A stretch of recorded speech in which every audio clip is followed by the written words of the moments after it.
Hello viewers, আসসালামু আলাইকুম। আপনারা কেমন আছেন? আলহামদুলিল্লাহ, আমরা সবাই ভালো আছি। ভিউয়ার্স, দেখেন আমি কি সুন্দর চিতই পিঠা বানিয়েছি। তাই আপনাদের সাথে শেয়ার করলাম যে চিতই পিঠা থেকে আমি দুধ চিতই পিঠা বানাবো। আসলে চিতই পিঠা দেখাবো না আজকে। সো আমি চিতই পিঠা বানিয়ে ফেলছি। ভিউয়ার্স, দেখতে পাচ্ছেন আপনারা কি সুন্দর সুন্দর ফুলকো হয়েছে একদম।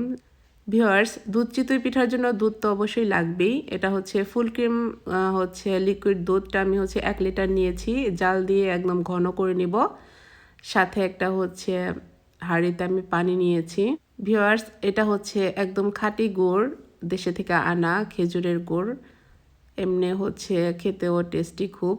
তারপর হচ্ছে আমি এই তো পানির ভিতরে হচ্ছে পানিটা যখন গরম হবে তখন হচ্ছে গুড়টা দিয়ে দিতে হবে। এই তো গুড়টা আমি নেড়ে চেড়ে আসলে গলিয়ে নেব, পানির সাথে একদম মিক্স করে নিব।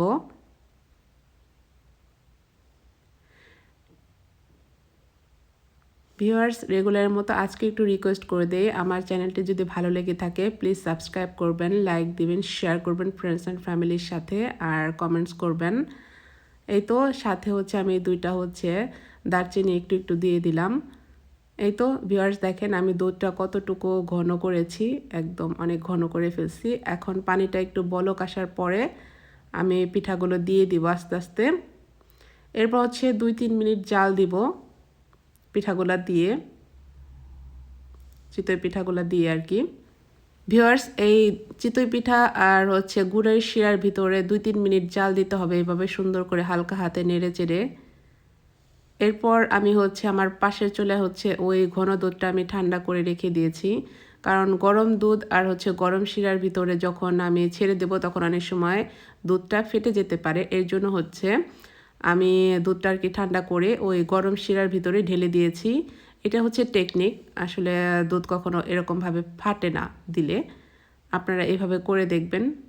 এই তো দেখেন কি সুন্দর একটা কালার এসেছে, একদম দুধ আর হচ্ছে গুঁড়ো মানে মিশে একাকার হয়ে গেছে। কালারটা অনেক সুন্দর হয়েছে আর খেতেও অনেক দারুণ মজা হয়েছে। আমরা খেয়েছি অলরেডি, আপনারা করে খাবেন প্লিজ। আর হচ্ছে দেখেন এই তো আমি রাত্রে করেছি, তারপর সকালে হচ্ছে আমি এটা সার্ভ করেছি, অনেক ভালো লেগেছে খেতে। ভিউয়ার্স, এই দুধ চিতই পিঠার আসলে শিরাটাও অনেক টেস্টি হয়েছিল। আমরা তো অনেক মজা করে খেয়েছি, আপনারা বানিয়ে খাবেন। আসলে এই শীতের দিনে দুধ চিতই পিঠা না খেলে কেমন হয় বলুন তো। ভিউয়ার্স, আজকের মতো এতটুকুই। আপনারা ভালো থাকবেন দোয়া করি, আর আমাদের জন্য দোয়া করবেন আমরা যেন ভালো থাকি। আল্লাহ হাফেজ, আসসালামু আলাইকুম।